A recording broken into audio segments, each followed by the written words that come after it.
I'm delighted today to introduce a long-term friend and founder of our organization, the Honorable John Moss. John rarely needs an introduction, and certainly not to this group.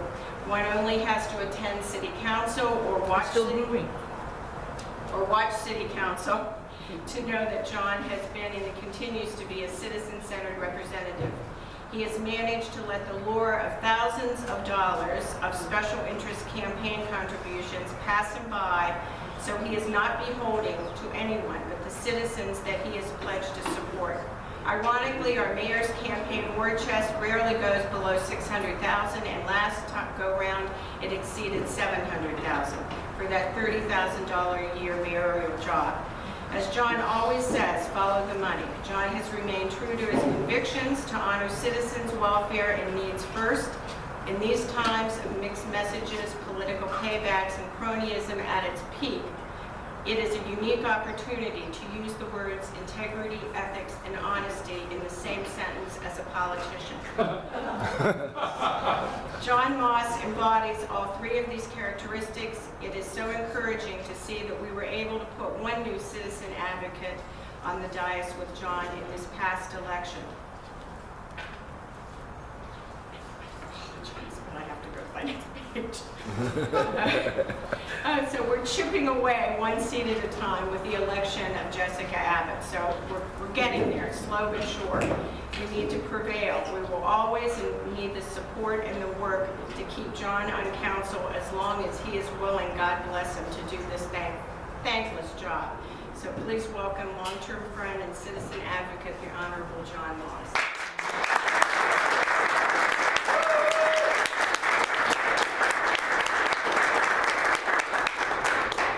Well, when I go home, my family keeps me very home, so I won't let that go anywhere.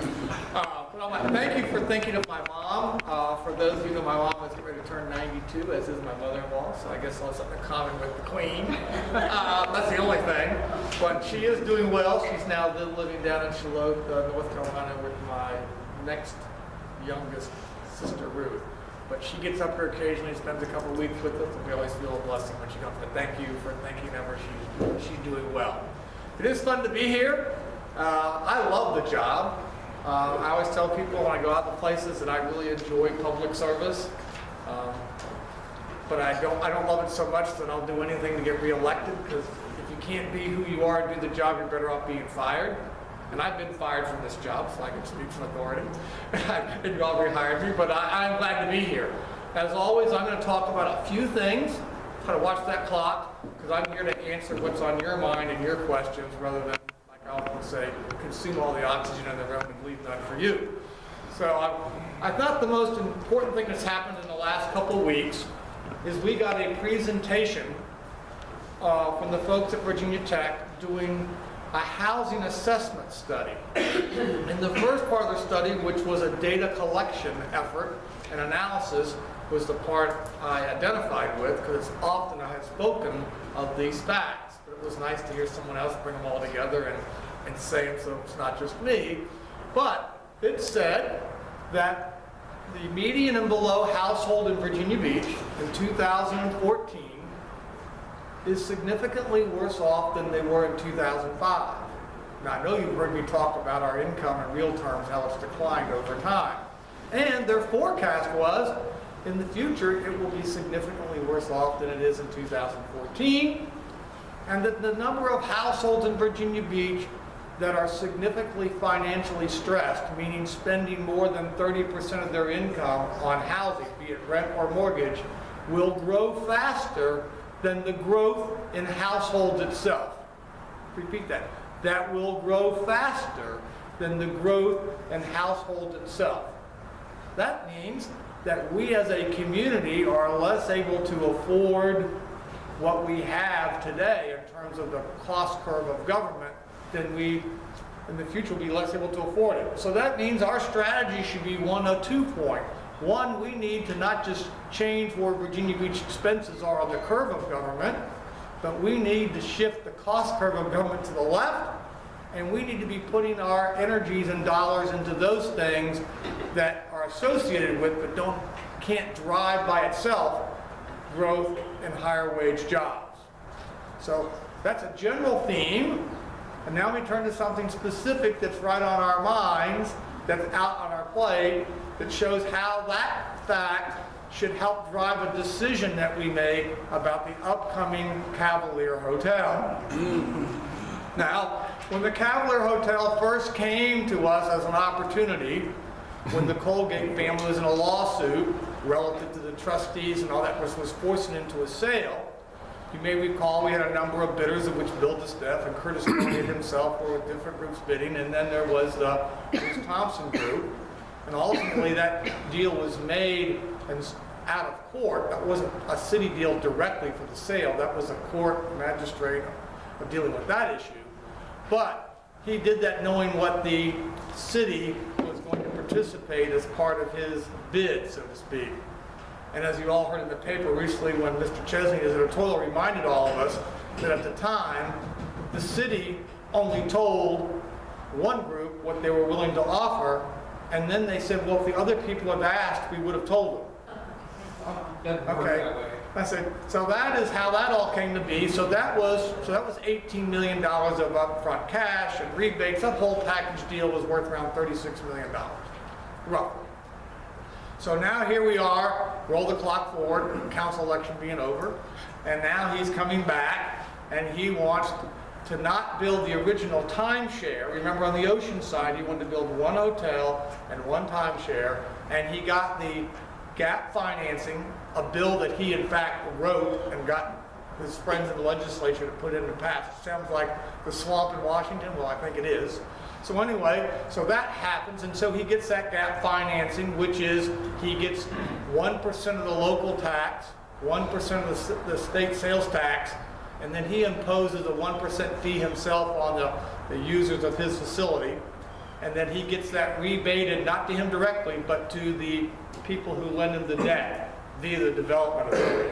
So a 3% cash infusion on top of that to make that deal work. Well, now he wants to build a hotel in lieu of a timeshare, and he wants to get gap financing for that as well. Plus, he wants us to spend $2.5 million to turn a public street that connects to Atlantic Avenue into a cul-de-sac and a de facto private driveway for his establishment. And we lose parking, and we lose this, and he gets $2.5 million. Now, the tourist industry, and this is not, it is what it is, but is a low-wage industry. By its very nature, low wage. So if you were sitting in a room and you were thinking you've elected 11 people to be your financial managers, to be your fiduciary agent, would you be expecting them to invest your money in something to subsidize low-wage jobs when you can look out here and know that you're on the wrong trend? And that in fact, they're making your stock less valuable by their investment. You probably would get a new fiduciary agent. Now, in the city's mind, they're looking at what they think that will do in terms of revenue on the city's books. But clearly, it isn't doing anything to change the prosperity and living standards of individual citizens, and they clearly aren't granting that subsidy at the same time they're reducing your taxes.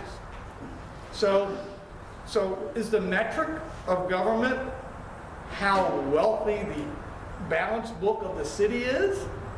Or is the real metric of government, what is the balance sheet of the individual citizens that they work for? What does their balance sheet look like? And what's the trend line for their balance sheet? I think it's the latter. And so, even if you, on the best of days, thought in isolation that might make sense, which I don't believe it does, but when you look at where we are going, it is irresponsible, to say the least.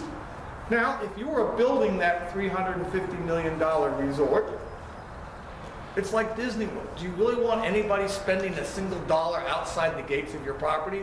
That is designed that once you come in, that if you leave with any change in your pocket like a cruise ship, they didn't do a good enough job. You know, so in effect, it isn't generating this secondary impact of transactions in other places because it's designed to keep all the guests on it, which is fine. But why am I subsidizing it? Now, we do know when the initial analysis was done that even Patty Phillips said that for the first 5 years, 75% of the revenues generated would be cannibalized revenue. Business that would have gone other places, but is going there instead because now they're offering a subsidized ambiance that other places don't have. And there's a premium product, people will pay that. So why are we as taxpayers creating competition for other businesses? Now let's roll this down to, this will be the last point and I'll stop for questions. Now we're moving down to Atlantic Avenue and the Dome site. So now we have 3 people coming in and saying they want us to obviously participate in structured parking, I'm sure, at $15,000 a space minimum, so that they can bring in retail shops, one of them having had the city owning an auditorium, and entertainment venues, once again, all low-wage industries. All low-wage industries. Now, you might say, well, there's a need for low-wage shops, and you're right. But the marketplace will provide those without government intervention. Good example is Walmart didn't ask us for a single dime and they built their own structured parking. So clearly, if the return on investment is there, the marketplace will drive. But if you say, oh, it's government's responsibility to make sure that there's something to do down there, what I think the hotel industry itself should form their own corporation and contribute, and that's how that should take place. But the marketplace and free enterprise, not public-private subsidized partnerships and tax expenditures, should be the route we go. Now, why do I say that? We have been on this public-private partnership, we can drive the economy, since 1986. This is a long time we've been on this strategy. A long time. You know, and if you keep doing the same thing, definition, expecting different results, well, you just have to look at the results. And has the average family real income directly benefited from this strategy over a 30-year period? And the answer is clearly no. The one thing that has consistently over the past driven up family incomes has, all know what that answer has been, significant growth in either military compensation or in the military growth itself that goes out and buys products and services. And that is when we've seen real growth in income. And Dr. Cook, who's been here and talked to us, even pointed that out on his graph. And lastly, when they showed, this housing study showed that 9 of the top 10 employment segments in Virginia Beach do not pay the employees enough money to afford the average apartment without being financially stressed. Now, I only say that to say because we're getting ready to go have a 2-day retreat. And I would think that the number one topic would be, is that the future that we want? Because what we were told in that recommendation was, rather than how to change that future, was what we needed to do in terms of forming a housing this and land grant thing and more subsidies so that we could accommodate the fact that our future will have more financially stressed families, and therefore we need to be building more affordable housing. And for industry to do that, that means the city must come in with gap financing to write down the costs of the development. Ladies and gentlemen, that is a path to ruin, in my opinion.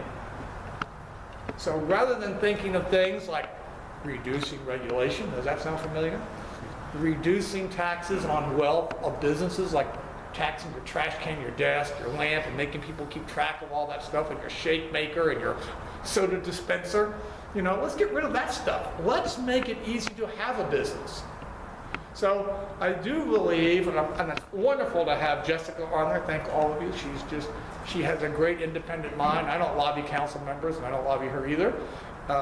When she asks for advice, I give her my thoughts, but she truly is an independent judgment and mind on council. It's refreshing. You know, since Bill DeSteph left, I've been alone. So it's welcome. But really, we have some big challenges. But in closing, there are a lot of good things on the city's balance sheet. And I would be remiss by saying we're not here talking about high crime. Look at last Sunday's or Sunday paper, record increase in violent crime in Norfolk. And what was our thing? The lowest crime, we're down to the mid-1960s in terms of our crime. That is a phenomenal thing to say. It's like a tale of two cities. So that is something, not that there aren't things to still work on, but it is phenomenal for a city of our size to have the low crime rates and clearance rates that we have.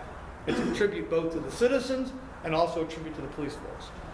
We have a functioning public school system. Does it have some challenges? You bet. But it delivers its product at half of the price of our local private schools that are considered flagship. It's half that price. So they have work, but it's also things that its people are glad to send their kids. That is also a tribute more so to the teachers and the parents than I would say the administration, but it says a lot about our community, about what they do. We deliver a high quality of water, and we actually have surplus water. We actually sell water in Norfolk now. For those of you who can remember, that's a turn of the tide, so to speak. And so that's good, and our trash pickup. There's a lot of things about the basic parts of government that we do that are done well here. And it's nice to know when I go out the place, I get complaints about a lot of stuff, but it's usually not about those particular things. So I think we should congratulate ourselves on what's good on the balance sheet. But like any business, you got to be thinking about where are you, and what it's telling us is we've got to do something different, or the only way we're going to sustain this is higher and higher taxes. And what does that do? That makes the people who can stay want to leave. And they're the people we need to retain because they're living here and their kids are out of school and our profit margin so on those homes is greater because they're demanding less. So we got to think more about financial stewardship and about the shifting that cost curve of government to the left. And as we all know, just because we reduce the cost doesn't mean we have to lower the value, but we do have to get greater productivity. And just as the federal government, we have got to get out of things that we do that we should tell people can't do everything. And I know it's easy to come to a group and say, oh, government will help you do that. I'm the person who will come out and say, not only can't we do that, if you ask us to do it, it's going to take twice as long, be half as effective, and cost 3 times as much. So we really need to find a way to energize and find ways to get the private sector through some mechanism to deliver these other than core services. We need to be building roads. We need to be talking about flood control. We don't need to be subsidizing apartments. We don't need to be making private driveways. You know, there's a lot of things we don't need to be doing. We can cut down on the niceness of these city schools because I can tell you, China and India that are outperforming us educationally are not building stained glass windows and these big atriums to teach the kids. So there's definitely no correlation or causality between the design portfolio of architects, your pocketbook, and the educational achievement of our children. And we aren't doing enough to train people from school to work who aren't going to college, where certifications are really the demand in the private sector today and not so much the degree. We've got to get out of that 20th century wagon rut. So with that, I'm very optimistic, though, about the future as always. I always try to offer alternatives and do my homework so I can best represent you, but now the floor is yours, and I'll ask the questions until she says I have to stop. And I'll start over here. Yes, sir. Recently I got a nice email from Reed Green about the taxes that were paid for the shutdown tide. What's the city government, and I noticed an article that I thought was kind of a badge of honor for you, where it called you the resident tightwad. I'd like to know what's the city thinking as far as, I know what your thoughts would be on that, but the rest of the board, as far as what are they going to do about these taxes that they set up for the tide that are no longer needed, and I think kind of sounds like our federal government does the same thing all the time. Well, I guess I could put on my Karnak hat, that dates me, and try to guess what's on their mind. I guess there's worse things to be called than tightwad, but I do take it that I spend the public's money like I would spend my own, and that's really the standard that I. And so this is what's on the agenda, and some of you know this. I've talked with Shannon at Shed Central co-sponsor, not Shannon, Jessica, co-sponsor yet, but there'll be a resolution which went out in the city's council's packet. There's actually 2 resolutions.